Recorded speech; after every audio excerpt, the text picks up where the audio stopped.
Најмногу пораст на смртните казни во 2022 година имало во земјите од Блискиот Исток, велат од Amnesty International. Во Иран, бројот од 314 за една година се зголемил на 576. Во Саудиска Арабија, бројот на екзекуации за една година е зголемен тројно, од 65 на 196.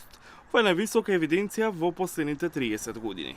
Многумина се за прекршоци поврзани со дрога.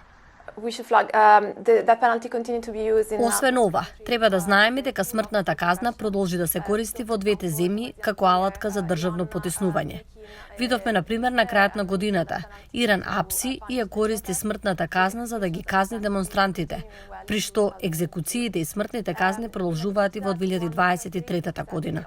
За жал, употребата на смртната казна во Иран е несразмерно влијание на екзекуциите врз етнички и верски малцинства. Тоа е карактеристично за Саудитска Арабија. Всушност, имаше 81 екзекуција во еден ден во 2022 година, а половина од нив всушност беа луѓе кои припаѓаат на шиитското малцинство во Саудитска Арабија. Од Amnesty International велат дека е јасно од и Кина е најголемиот извршител на смртни пресуди во светот. Останува земја која во тајност извршува илјадници екзекуции годишно и изрекува исто толку смртни казни. Но навистина е невозможно да се дојде до конкретен податок поради тајноста. Имаме официјални потврди кои доаѓаат од властите дека се извршуваат екзекуции за прекршоци поврзани со дрога, например, дека корупцијата се казнува со смртна казна, но бројките остануваат тајна. Тајни се податоците за употребата на смртната казна и во Северна Кореја и Виетнам. Државите кои беа сведоци на војни удари забележале пораст на екзекуациите. Египет екзекуирале 24 лица во 2022 година. Мјанмар продолжи со употребата на смртна казна за прв пат од 1980 година, вклучувајќи го и демократскиот активист Кјао Мин Ју и поранешниот пратеник Маунг Кјао.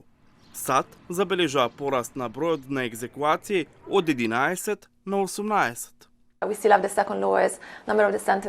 Ние се уште го имаме вториот најмал број на смртни казни во поновата историја за смртни казни во САД. Тоа ни кажува дека расположението и мислењето за смртната казна е променето кај поротниците кои седат на судењата за казни. Иако извештајот на Amnesty International ја опфаќа 2022 година, во Иран продолжуваат да растат смртните казни и оваа година. Според Обединетите нации, најмалку 209 лица годинава се осудени на смрт и повикаа на прекин на оваа пракса.